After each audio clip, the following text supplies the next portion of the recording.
are from KPS Dandina Shivala. Today we are going to explain one of the most important SLC board exam, washing of a car. ಇಂದು ನಾವು automobile ವಿಷಯದಲ್ಲಿ ಬರುವಂತಹ 5 ಅಥವಾ 3 ಅಂಕಕ್ಕೆ ಬರುವಂತಹ ವಾಹನ ಸರ್ವಿಸ್ನಲ್ಲಿ ವಾಹನ ಶುಚಿಗೊಳಿಸುವ ಹಂತವನ್ನು ಮಾಡಿ ವಿಶ್ಲೇಷಿಸಿ ತೋರಿಸುತ್ತೇವೆ. ಮೊದಲು ಕಾರನ್ನು ಸ್ವಚ್ಛ ಮತ್ತು ಸಮತಟ್ಟಾದ ಜಾಗದಲ್ಲಿ ನಿಲ್ಲಿಸಬೇಕು. Park a car on flat surface.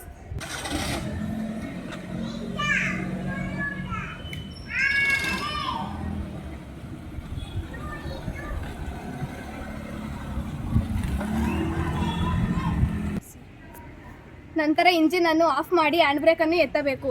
Turn off the engine, put on the hand brake.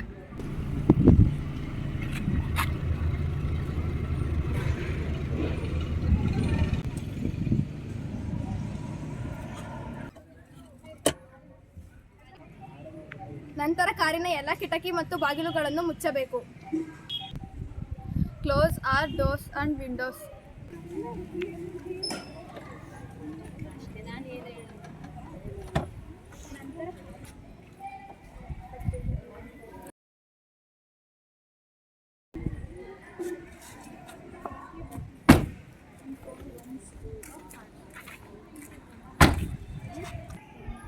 ನಂತರ ಕಾರಿನಲ್ಲಿರುವ ಎಲ್ಲ ಧೂಳನ್ನು ಹೊರಹಾಕಬೇಕು. Remove the dirt on car.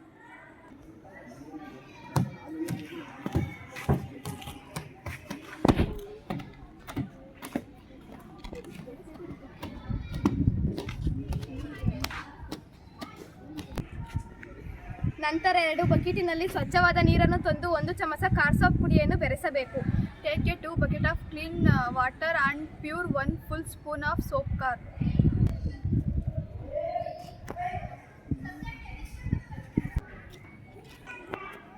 ನಂತರ 1 ಒಣಬಟ್ಟೆ ಹಾಗೂ ಹಸಿ ಬಟ್ಟೆಯನ್ನು ತರಬೇಕು. Take a 2 wet cloth and dry cloth.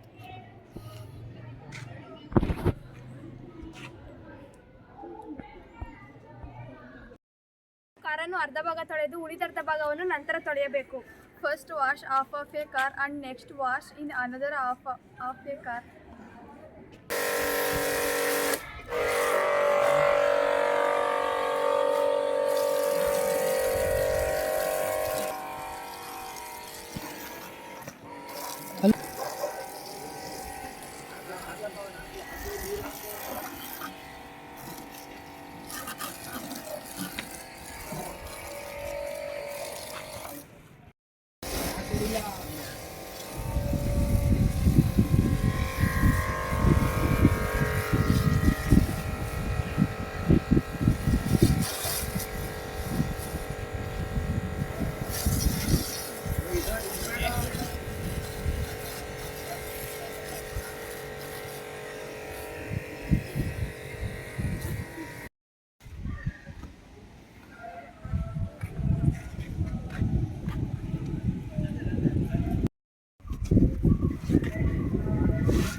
Washing a car tyre by using a plastic brush.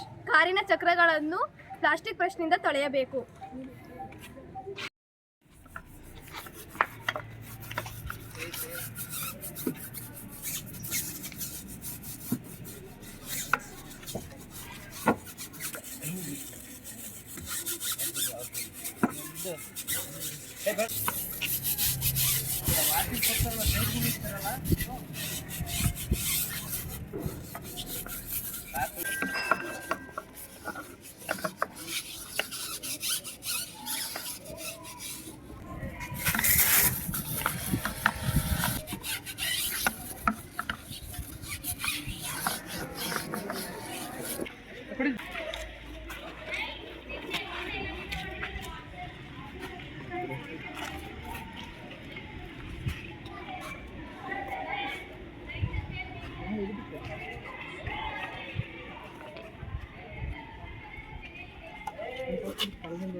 ಕಾರಿನ ಗಾಜಿನ ಭಾಗವನ್ನು ಸುದ್ದಿ ಪತ್ರಿಕೆಯಿಂದ ಒರೆಸಬೇಕು. Clean the windows and mirrors by using a news paper.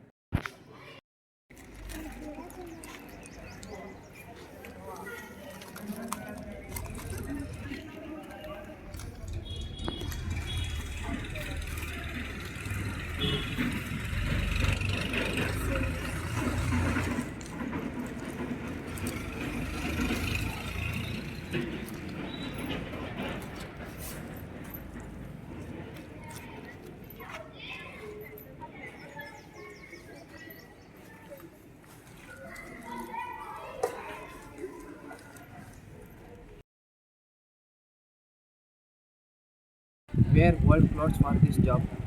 ವಾಹನವನ್ನು ತೊಳೆಯುವಾಗ ನಾವು ಹಳೆ ಬಟ್ಟೆಯನ್ನು ಧರಿಸಬೇಕು. First you should clean one side of your car because when it will dry it may damage your car paints. Soap ಬೇಗನೆ ಒಣಗುವುದರಿಂದ ಅದರ ಕಲೆಯು ಕಾರಿನ ಪೈಂಟ್ನ ಜೊತೆ ಸೇರಿಕೊಳ್ಳುತ್ತದೆ. ಅದರಿಂದ ನಾವು ಹಳೆ ಬಟ್ಟೆಯಿಂದ ಒರೆಸಬೇಕು. Do not use detergent because detergent is designed for dishes. Use only car soap. ವಾಹನಕ್ಕೆ ನಾವು ಡಿಟರ್ಜೆಂಟ್ ಮತ್ತು ಪಾತ್ರೆ ಸೋಪನ್ನು ಬಳಸಬಾರದು. ವಾಹನವನ್ನು ತೊಳೆಯುವಾಗ ನಾವು ಕಾರ್ ಸೋಪ್ನಿಂದಲೇ ತೊಳೆಯಬೇಕು. ಕಾರನ್ನು ತೊಳೆಯಲು ಬಳಸುವ ಸಾಮಗ್ರಿಗಳು: plastic brush. What are the requirements of washing car?